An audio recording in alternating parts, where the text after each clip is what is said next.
What up, y'all? Y'all know what it is, man. Your boy, TrendsetterSense. And, of course, this is Chosen Journey, Hip Hop Nation. SiriusXM, man.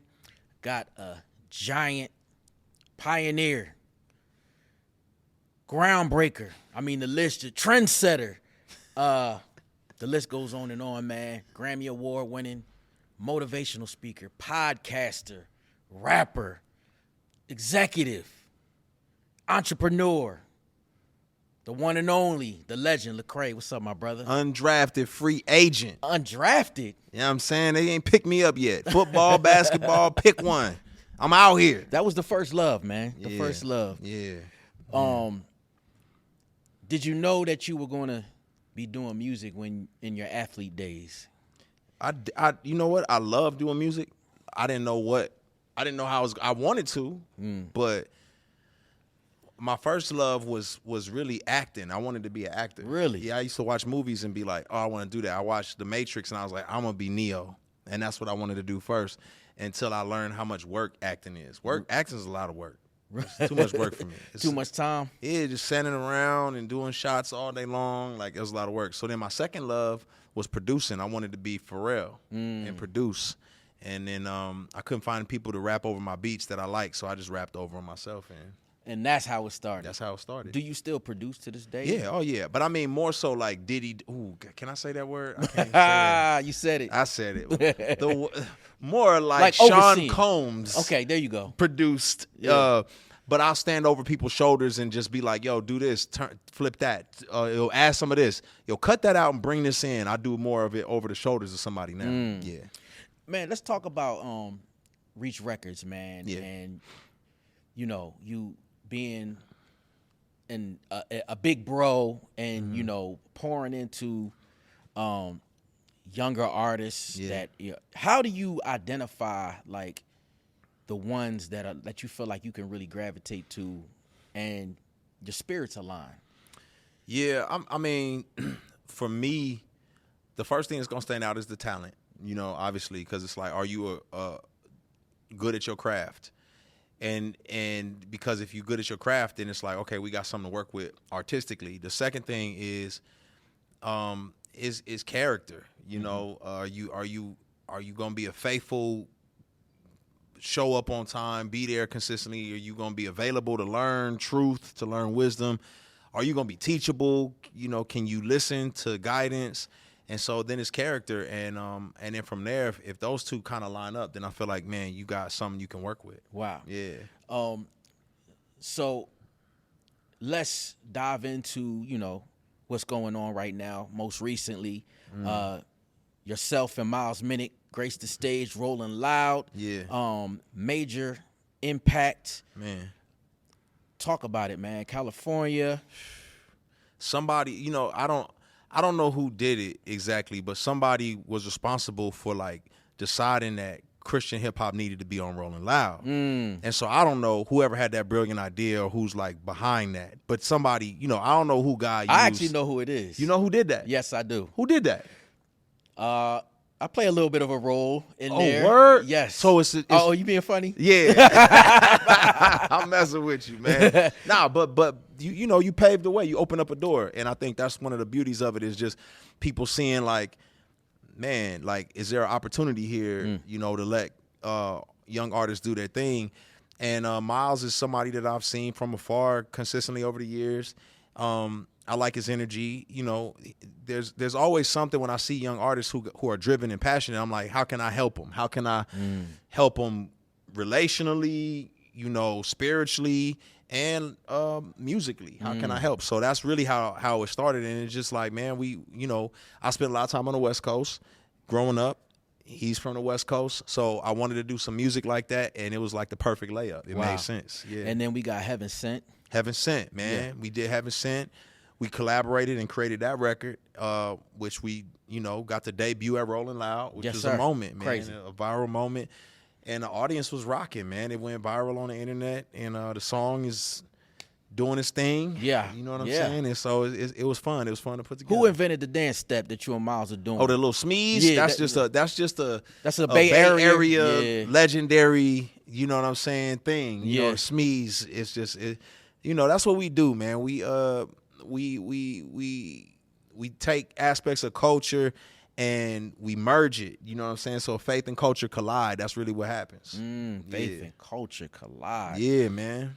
Diving in even on the Rolling Loud thing, I got to give a shout out to my man Troy Gunn and DJ 5 Venoms. They were the ones who reached out to me and said, I want the Chosen Journey brand to be with Rolling Loud in Miami. So I got to give them love as well. For sure. And shout out Rodney Jerkins as well. Yeah. You talked about the faith and culture colliding. Yeah. And, you know, I watch your Instagram and stuff, and you talk about faith, culture, and hip-hop. That's right.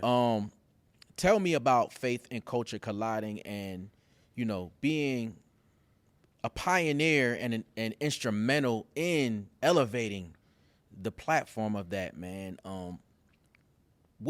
Tell me, like, what have you done and what needs to be done and what continues to need to be done? So all I've been trying to do is do what I wanted. So I didn't grow up in church. So I didn't grow up in church. I grew up, you know, a product of hip hop, a product of rap and hip hop culture. When I became a Christian, it's because I came to a conference in Atlanta where I saw people who looked like me. I thought Christians wore ties and suits, and I saw braids, and I saw, you know, just baggy clothes and tattoos, and I was like, y'all can't be Christians. But then I was like, well, if they can be Christians, then so can I. You know what I mean? So they met me where I was at, and that's what I've been wanting to continue to do is meet people where they are, and faith and culture collide for me in that way because that's how I came into the faith. So it only made sense for me to not just stay in the four walls with my music, but to create music within broader hip hop, mainstream hip hop. You know what I mean? Yeah. So I wanted to collaborate. I wanted to, you know, link up with people and you know, shout out to my guy Static Selector, who was one of the first people that recognized what I was doing and said, let's do something. Then Ninth Wonder, then you know, Kendrick, Ty Dolla $ign, just so many other people who just saw it and wanted to connect and collab. And I think I was doing it as a mission. If people are doing it for clout, and people are doing it just to stand next to somebody famous, it's not gonna work because, you know, you're not gonna benefit. The culture can smell the inauthenticity on you. You know what I'm saying? So if you're being yourself, the culture's gonna respect it. Hip hop's gonna respect it. That's why mainstream respected me, is because they're like, yo, he really for real about what he about. Like, you know what I mean? And I think that's what needs to continue to happen. Wow. Yeah. You know, there's a lot of artists that have, you know, started to open up about their faith mainstream. You know, even the collaborations, like my man T.I., he collabed with Kirk Franklin. Glorilla collabed with Maverick City and Kirk Franklin. Yourself, I mean, you've done records with so many artists. Can you talk about the confidence the artists that feel like they need to open up, or is there like are they hesitant? Tell me, you know, can you kind of identify that? Yeah, I think you got different groups of artists, right? You got some artists who grew up in church and they want to pay homage to that culture that raised them and they want to be connected to it. I think that's okay. My pushback in them circumstances is just like, hey, don't pretend be what you not. You know what I'm saying? Just acknowledge grandma, acknowledge the foundation that was laid for you. You don't got to act like you super holier than thou and you got it all together. You know, like if you want to collaborate because you want to pay homage to what your roots are, I think that's fine. Then you got other artists who genuinely love the Lord, but they've been doing this for so long, they don't have a way to express that love and that view and that voice. You know what I'm saying? So I think of the first person I think of, she's not an artist, but she's a creator, is B. Simone. B. Simone from Wildin' Out. She was a believer, but she's like, man, I'm on Wildin' Out. I'm doing this. There's no space for me to talk about my faith. So then she comes on my podcast and she gets to like, this is everything I've been wanting to say. You know what I mean? Right. So we got to give people the space. That's what you're doing a lot of times, is giving people the space to talk about that stuff out loud. And And then outside of that, I think you also have people who are just like, they just curious and they just processing, and it's like, well, let's talk about it. Let's do some work together. I sat in the studio with Waka Flocka for 2 hours, bro. Wow. We did a song together, a song about the other side of the trap, the other side of prison life. But then after the song was recorded, we sat and talked for 2 hours. He just had so many questions and so many perspectives, and I think no one's ever been really able to sit and just go back and forth and have that conversation with him. Yeah. That's funny that you said that. You said Waka had some questions, and it was funny. I had T.I. on the show, and he was like, "Sense, man, what's it like how you feel like being on that side?" Man, I don't really look at it as like a side. It was more like, God called me, from even though I was doing a lot in a mainstream space, he called me and was like, just move fearlessly, and put a light on a movement that, some people may not even know. Yeah. And add, it's like what you said, man. You said you saw people and they had tattoos and they wore baggy clothes, and it was like, oh. And then ever since like the Chosen Journey movement, they've been, it's like, wait, I didn't even know the music is, Yeah. and we, and we had a conversation about that. And even talking about the music and sonically and how even the artists are even not even better. They like, better, you get what bro. I'm saying? I stand on it. Talk to him, I Craig. stand Talk on to it. him. These artists in the Christian space are better than what's going on in the mainstream space. And it's because they have to be. They have to be. In the mainstream space, it's like everybody's throwing songs out and you might go viral and you take off. In the Christians, we used to have our own space. We used to have our own stores where we sold our music, all of that type of stuff. Now we on TikTok with everybody else. Right. So you better be nice, because we already don't, like, there's already a strike against you because you're talking about God. Right. It's like, wait, if you're going to be talking about God, this better be fire, bro. You know what I'm saying? Yeah. So it's already a strike against us in a lot of ways. So I mean, I stand on it. Like, John Keith right now is one of my favorite artists. I love listening to his music. John Keith, yeah. It's like he just fire, bro. Yeah. It's like I can't deny it, just how good some of these artists are. Do you feel like Christian hip hop artists, like, I kind of put it to the time, like, even when we did the Rolling Loud, I said, yo, don't even acknowledge it. It's like it's a category. I feel like this is what it is. And I feel like you're doing the same thing. And you've been speaking about that a lot, especially, we're having this mainstream conversation, man. Can you dive in on that? Yeah, I mean, I fought this battle early on in my career because initially I just wanted people to see me as a rap artist. It's like I, Lecrae, am a Christian. Absolutely. Who raps? I make music. Listen to it. You know what I'm saying?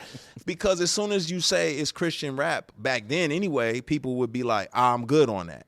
And without even giving it a hear, and then on the flip side, some people would listen to it without knowing it was Christian and be like, this is fire. I didn't even know this is Christian.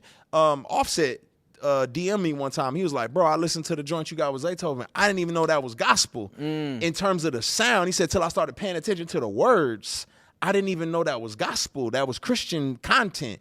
And to me, I'm like, good is good. You know what I mean? Like, I should not tell you this is a Christian cake. Is it good? Does it taste good? Right. Do you like it? Right on. Guess what? It was made with love and faith. Facts. You know what I'm saying? And it's good for you.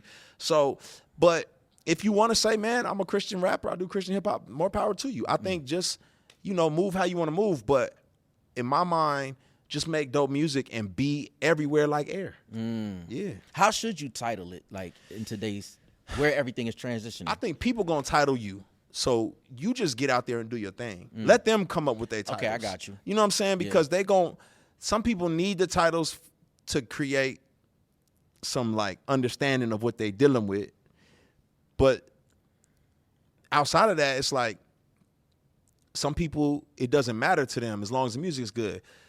There's artists, I won't name their names because they may not want to be branded that way, but there's artists who are Christians and their music is clean and they everywhere. nobody knows that the music is Christian, and they talk about God and faith in their music, but people don't see them as Christian artists because they didn't brand themselves like that. And I don't want to say their names because they probably don't want to be branded like that. You know what I'm saying? Okay. But we all know them. They are very popular. They make great music, and it is what it is. You know what I'm saying? Yeah. Chosen Journey here. Lecrae is here. You mentioned two young artists, Miles Minnick and John Keith. I'm gonna put you on the spot right now. And you're a big bro that puts your arms around artists and careers blossom. Who is Lecrae's top 5 right now? Woo. On the spot, hot seat. Top 5. Yeah. I mean, so the thing for me is, I like what I like. Yeah. So what I like doesn't necessarily mean it's the best. It's law. Right. Yeah. You know what I'm saying? I like what I like. I'm a big fan of lyricism. So off top, John Keith is up there for me because the dude is an amazing lyricist. I think he's phenomenal. There's a young kid named Swayze. I think Swayze just got a cool little swag to him. He got a vibe to him that I just think is just super dope. What up, RG? He's just so freaking, I don't know how to articulate it, but he's intuitive and he's just got a way with him, the way that he does stuff. What's that? That's 3? Yep, 4? that's 3. 3. You got 2 more. I'm gonna go Jackie Hill Perry. I think she's highly slept on as an artist because she's such a dope speaker and communicator. But I mean, lyrically, her metaphors, the way her crazy. She's nuts. Yeah. Like she's out of here. And then there's a new kid, DC3. He's only like 17, 18 years old. Wow. He's based in London. He's nasty. Wow. You know what I mean? His music is phenomenal. Those are the people that I love right now that I find myself listening to because I just think they dope. And that's who, like, when you're riding around. Yeah, if I'm riding around, I mean, those. I listen to everything. So first of all, I listen to everybody. So I'm like the biggest fan of everybody in the space. Like I have playlists where I'm just listening to folks. My kids was raised on this music because I listen to it all the time. I'm always putting my kids' friends on. So they're like, "What is this? Dude, what is this? I never heard this." You know what I'm saying? Like that's 1K for you. You ain't up on that. That's 1K peace sign. You ain't up on it. So I listen to everything. I love everything, and I go through seasons. You know, when stuff starts, I like new too. I'm a little bit of a novelty dude. So when Burt music came out with Big Breeze and TJ Carroll and Scooty Wop, I was on it. You know, it's like I'm just what's new, what's popping. I'm on that thing. I'm checking for it. I love to see what's happening. I love it, man. Yeah. Lecrae's in the building. Of course, this is Chosen Journey, man. You got this project coming up. Yeah. Okay. I heard you talk about, this will get you unstuck. Yeah. Can you dive on the message that you were trying to deliver with that? Yeah, my next album, I don't know when you'll get an album after that. It may be a while, it may not. I don't know. I just know this album is like a very important one, and it took a lot of time, effort, and energy because this is the album that I made coming out of, my place of doubt and despair, and not just saying, "Woo, you got me out, God," but really like, oh, now I see how I got in that mess, and I see how to get other people out of it. You know what I mean? So Wow. when you feel stuck or trapped in your faith, when you feel like you hit a wall, when you feel like things just aren't making sense, I got the solution for you. When you feel like, man, I done did all the things, Cray, I went to church, I read the Bible, I did my stuff. Like, I get it. I got you. Trust me. And that's really what this album is about, is about helping people see like, oh, that's how I can get myself out of this rut that I'm in. And that's what this music is going to do for people. So, speaking of being stuck, is there a stuck moment that Lecrae can speak on? There's too many of them. First thing that pops in your head. I just think of, I've been through all the phases. I've been church hurt. I've been let down by folks. I've been abused by the church, by Christians. I turned my back on God. I said, I'm done with this. I'm not messing with it no more. I seen stuff that just don't make sense, and I tried to figure it out, and I turned my back and I said, I don't even really believe in God anymore. You know what I'm saying? I went down that pathway, And I know how I got there now. First, I didn't really get it. But then I also see a lot of people who like, I'm not going back to that thing I experienced because it doesn't serve me anymore. And that's what I said, you know. And so you may not be like me, because I went down a dark path, you know, with the drugs, the alcohol, the whole nine. You may just be just chilling, like I'm just out of it. But regardless of where you went to, I feel like I have some solutions and some story for you. Wow. Yeah. Is there a moment that sticks out that you said you were in a dark path and you have the solution? When did Lecrae, when did that light, that kingdom, that moment, that purpose like really click off in your head and you were like, okay, the confidence is here. I know what it is. I know the purpose. Now I'm going.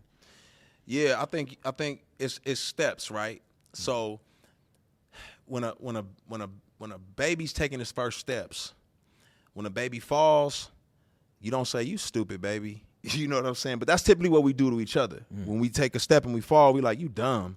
Why'd you do that?" You celebrate the step it took. Then it gets up, it takes 2 steps. Then it gets up 3, 4, 5. Then before you know it, that baby's running.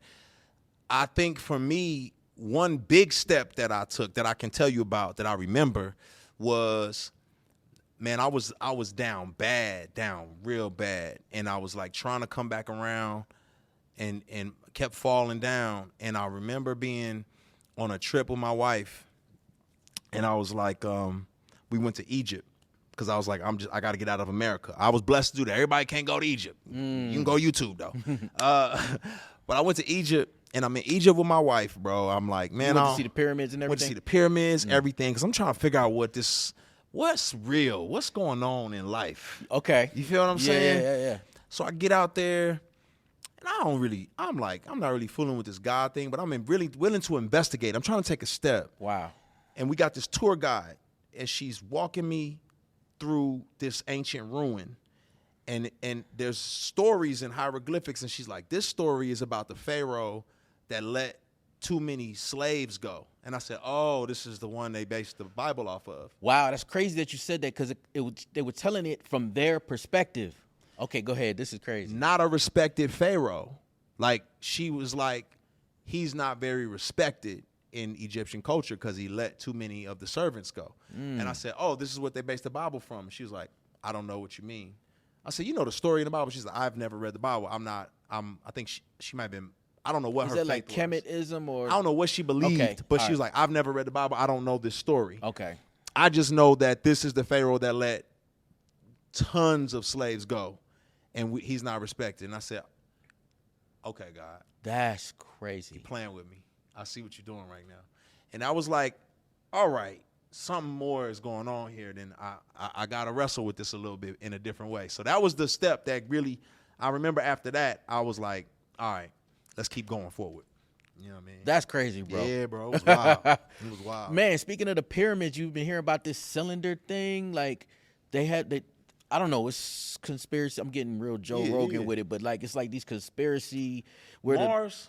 Well, no, not the Mars. They've been saying that there's like these big pillars below the pyramids. Pyramids. Oh, was this the? I'm trying to remember. Is this the one where they were saying someone else built it? Like, I don't know. Okay, I'm just saying that. I done heard a lot of things about the pyramids. So I don't know which one this one is, but that's like the thing that they've been talking about lately is these big pillars underneath the pyramids. Yeah, like they have this like radar system that can see. Yeah, I don't know, bro, but it's a lot more. I mean, we talking about 3,000-5,000 year old situations. So there's more stuff that's buried and undiscovered than is discovered. You know what I'm saying? Yeah. So, I don't know. You know what I'm saying? Ain't no telling. No telling. Yeah. Lecrae is here, man. Chosen Journey. Talk about seasons. You talked about that on your Instagram. The different seasons, man. And what's the season Lecrae's in?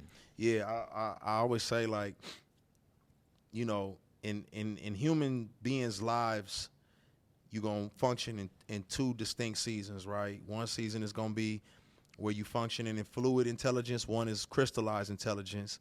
And fluid is when you are nimble and quick and move fast and you can do everything. If Fluid is a rookie in the NBA who can do backflips and dunk and do all the stuff, Crystallized is somebody who's been in the league a long time, like LeBron, who's like, I can't do what I did when I first got in, but I know this game like the back of my hand, and I can teach you more. I can teach you more things than you know. I forgot more things than you know. You know what I'm saying? So the season that I'm in is, I done already had the #1 album in the country. I done won the awards. You know, I'm running all over the country shooting videos and doing all this stuff quick. And in this season, it's like, man, it's not about me trying to work so hard to get somewhere and to be quick. It's about me using all of the information that I've gathered over these years to help these other young artists. You know what I'm saying? So I look at Deion Sanders as the prime example of that because he was the man when he played. He's still the man now, but he don't got to do what he used to do to be the man. He just now is influential by leading others, leading teams. I love it. You know what I'm saying? Yeah. Yeah. So being the coach and That's right. and the spiritual leader. That's right. Wow. That's Have you right. had a conversation with Deion? I have, man. Yeah. I have, man. That's my dog, man. He gave you some. If I sat back and told you all the gems that some of these people have given me, bro, like I'm the type of person that I want to learn. You know, Deion Sanders, Master P, Bun B. Shout out to OG. Yep. You know what I'm saying? Like, I sit and just listen and grab jewels and gems from people. A lot of times, even as believers, we think that folks who don't really walk in the faith space don't have nothing to offer. But even King Solomon was grabbing wisdom from everywhere he could get it. You know what I'm saying? Now, I ain't trying to go out like King Solomon, but I'm just saying, you know, I put the pieces together. But, you know, shout out to Deion, man. He just he gave me gems on fatherhood. He gave me gems on just being authentic. And I think the biggest thing I walked away from him, and he, you know, he let me in the office with the family while he was soaking that foot with the missing toe. Wow. You know what I'm saying? Wow. And I sat in there with Deion, man, and you know, one of the things that you basically, you know, I'm paraphrasing or communicating, but it was like, man, he was hated for being his authentic self, but being his authentic self is what got him to where he is. Wow. And so it just was, the challenge was, man, be who God made you to be. Because they can't cancel God's plans. You know what I'm saying? If it's God's plan, can't nobody cancel it. So be that. You were talking about King Solomon now in relation to King Solomon, King David. King David. Yeah. King David. Exactly. 116. Yeah. And King David is one of the official songs for the series, correct? Yeah. Tell me this, how this collaboration came together. I mean, you know, every when you got a label and a stable full of talented artists, you always want to create and collaborate. You know what I'm saying? Like, it's the hardest thing is when people start getting successful and it's hard to rally everybody back in. When it was easy when everyone is got shows all over the nation and ain't on tours at the Tabernacle and doing shows over here with Zaytoven. And, you know what I'm saying? It's like, so when we could rally together to do something, it was like, let's get together to try to create some ideas, especially, you know, because that's what people get excited about hearing. So that's just been one of the things that, you know, King David is the product of that. And it was like, man, how do you narrow down who's supposed to be on the project? You know, who's supposed to be on the song? And so, you know, it just turned out to be something super dope. Shout out to my man Dre, who kind of quarterbacked that whole thing and putting it together. Yeah. Another collaboration, most recently that you had was with DMX. That's right. Dive into that, you know, the meaning behind that, and you know, you said, you know, you've been running since you were a child. Yeah, man. Yeah, X is one of my, like, I don't know, he's like an uncle that you just look up to because you see the pain and the struggle that he's been through. Yeah. But you also see the faith. I seen him, you know, when he was at rehab, he went on live and he's doing a Bible study. You know, he's smoking a cigarette doing a Bible study. It's just like, it's so raw and real. You know what I'm saying? He's sitting there crying. You know what I'm saying? This scripture is like it does something to me. You know what I mean? It's like how can you not believe there's a God? Right, you know right. It's like, man, you love it because it's just real. It's raw. And I think that's what I respect and I love is the real, the raw, the authentic. And a lot of times in the Christian space, or with Christians in general, we want to be polished and we always tell the happy story. But every story in the Bible ain't a happy one. You know what I'm saying? Right. Like the real joy is not because everything's going your way. The real joy is what you're expecting or anticipating after this life. You know what I'm saying? And so to me, shout out to Warren Campbell, who invited me to be a part of that project and to do that song. To me, that's what X embodied, was somebody who was struggling through life, but he had a joy that was on the other side and that he's experiencing now. Yeah. Tell me about, because you speak at churches, you're an artist. Tell me the preparation, like, because you're speaking to an audience, right? You're you're a shepherd. Yeah. Tell me the different ways that you have to prepare and when you're speaking and you're articulating and then rapping, you're rhyming, you're putting a swag on it, man. Like, how do you compartmentalize that? For me, I've always been a creative communicator. So that's really what it comes down to is it's just what mode of communication am I using? Is it music? Is it speaking? Is it writing? But it's creatively communicating. So music, it's like music is actually the easiest way in a sense because music is you can't get all of it out. Well, I won't say it's the easiest way, but music is a way that you can't say everything you gotta say. Whereas speaking or writing, I can say it all. I can get it all out. You know what I mean? So the hardest part about speaking is shortening it so that, you know what I'm saying, you don't go too long because it's like, oh, shoot, I got 30 minutes. I'm about to go in. But I love it all because it's just trying to creatively communicate. And it takes more work with speaking. But if I'm being honest, in this season of my life, it's harder to write a song than it is to do a sermon. Really? Because I got so much up here. It's like, how do I jam all this into 3 minutes? It gets hard to me because I'm like, and make it dope. You know what I'm saying? It's like, oh my gosh, it's too much. It's too much. So it's easier to write a talk because I can say all of the stuff. Okay, so you're in album mode now. Yeah. And you're saying it's like it's a challenge to get so what phase are you in album mode? Like what percentage are we to completion? The skeleton is done. Okay. I did my part. Okay. So now it's like I did my part with the writing. Now it's going back in, rearranging stuff, adding live instrumentation, figuring out I got 90% of my features are done. So the skeleton is there. It's just how do you make it a work of art? It's like you drew it in pencil. Now you got to paint it. You know what I mean? Color it in. So that's the part that I'm at now. And yeah, I mean that's the fun part to me anyway, because it's like the hardest part is out the way. Yeah. The hardest part is out the way. I may have like 5 more verses I gotta work on and like maybe 2 to redo. But other than that, that's it. Man, I like how you illustrated that, man. You're talking about with the pencil. Like I can really visualize that. Yeah. I saw you do another interview and you talked about you choosing the league that you want to be in. It was something like you were talking about, no, I'm not overseas. No, I'm not, this is the league I'm in. I don't care about, that's cool that you want to be in that league, but I'm in this league. You know what I'm talking about? Like, tell me about that, because even like to young artists, that are confident in their faith and they may not, I know people they can get scary about just being fully confident about being, you talk about it, you said being authentic. What advice can you give to a young artist that is just like, I'm in the league that I'm in, Yeah. I mean, at the end of the day, you got to decide what's more important to you, the moment or the movement. And if you want to be here for a moment, then be scary. You know what I'm saying? Don't take a risk.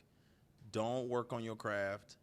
Just do the quick fix thing that gives you a moment. Like, just worry about going viral one time. You know what I'm saying? And then do that. If you want to be here for the movement, for the long haul, like I'm over 20 years in the game, and to still, it's the difference from being here 20 years and people still caring after 20 years. You know what I'm saying? That's what I'm saying is I'm 20 years in and people still care. And that's because I was never settling for the G League, for the overseas league. I was saying, no, I want to play in the NBA. That's the league I want to play in, and that's what I'm going to push for. That's what I'm going to aim for. So I'm not aiming just to create something that's going to go viral. You know, I'm not saying you don't want to go viral. That's, of course, a part of the hope. But I really want to create something that I feel like is timeless, that is like, ooh, what is that? And people appreciate that when they see it. When they see it, they like, I don't know why I like this more than that, but I do. Right. You know what I mean? If you go back to the SoundCloud era, it ain't very many of them songs that we still listening to. You know what I mean? I don't really be rocking them songs like that. So, but the projects that people put their time, effort, and energy into, we go back to those. That's right. Those matter. That's funny that you said that, man, because I did like this kids production camp. Shout out Adidas and Athlete's Foot. Did this like camp with them, and the kids were like getting inspiration on how to sample beats, and they were bringing up like Mobb Deep, and these are 17-year-old kids. That's crazy. I thought they'd bring up like, the Playboy Cardis or the Uzis or something like that. Yeah. And they were like, nah, Mobb Deep, nah, Tribe Called Quest. I was like, and what you said just kind of resonated. And it was like, it's like that the music that you put the time in, it stands over periods and periods and periods of time. That's right. That's crazy, man. That's right. 2025. Talk to me. Lecrae, the movement. What we got?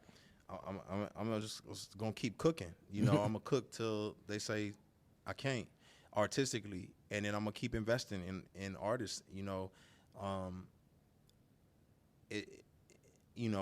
it's not about who's on the label, who's not on the label. It's just about, man, who's doing the kingdom work that I can invest in and I can be a part of. We all on the same team. So whether that's a Nikkei or Indie Tribe, we on the same team. So how can I help you fulfill what you've been called to do artistically? That's always going to be a part of my DNA. And then, of course, I got, the project with Miles that we working on. You got the name for that? Get Well Soon. Get Well Soon. Yeah, Get Well Soon. We want people to get well soon. We're going to give a Get Well card to the sick world who broken. And I love that message, man. You know what I'm saying? Yeah. Yeah, so some dope features on there as well. I'm excited for the world to hear that. And then we're going to backdoor that with the album. And, I'll be on the road. I'll go overseas. I'll do a few things, but that's not my priority. You know what I mean? My priority is if you see me out there making noise, I'm making noise so someone else can benefit from it. You know what I mean? Because I'm never going to be able to top what I did. I'm not trying to. I'm doing it because I enjoy it. I'm doing it to help somebody else. That's it. Service. Yeah. Yeah, for sure. You talked about Get Well Soon, man. And, like, are we in urgent times? Always. Yeah, we always in urgent times. You know what I mean? Like, I think we in urgent times not because the world is worse in any kind of way. I think we're in urgent times because we're more callous to how bad things are. You know what I'm saying? Like, the world has always been chaotic. It was chaotic when Rome was running the country, or the world. It was chaotic when, World War II happened.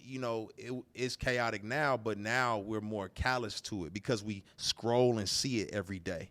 It's like we scroll and watch people lose their lives on a regular basis and get in fights, and it's just like it's another day. It's a Tuesday. And I think that callousness it's created something in us. So now I'm gonna get on a little bit of a soapbox because you asked me the question. Let's go. Let's go. But I think when you think about it like this, in the 1950s, something messed us up. It was the first time we could watch a story, connect to the person's story, feel some way about it, and then do nothing. Television. I already knew that. When you said it, there, you sitting there, watch. It was the first time in our history where we watch and connect to people, and we do nothing. That's crazy. We do nothing. And so now we in an era where, we creating GoFundMes for some stranger across the country because they, I don't know, they lost their leg or something like that. And that's all we did here. I'll put $1 in that. When your next door neighbor is going through a crisis and I don't care about them. Wow. you know, we're detached from really caring about people. We're callous. You know what I'm saying? So it's like you see a car accident, you just film it and keep on moving. Wow. You know, we ain't stopping. What you talking about? Stop. Wow. You know, check on my neighbor. What are you talking about? I'm not doing that. We're conditioned to see stuff happen and just be like, I'll put $1 in that. Where'd that bar come from? That was a super bar, Hey, bro. man. Whoa. You know, I think I try to figure out what my issue is. And then when I'm reverse engineering it, like, why don't I care about this? And then I'm trying to figure it out, and then I start doing the digging, and I'm like, that's crazy. That's what my struggle is. You know? So I'm not telling you what's wrong with them, I'm telling you what's wrong with us. You feel me? The deep end. Yeah. That was the deep end. Yeah. There. The legend, the giant, man, the pillar, man. Thank you so much, man, for sure. for sharing this platform, man. You see it, man. TrendsetterSense, Lecrae. This is Chosen Journey. For sure.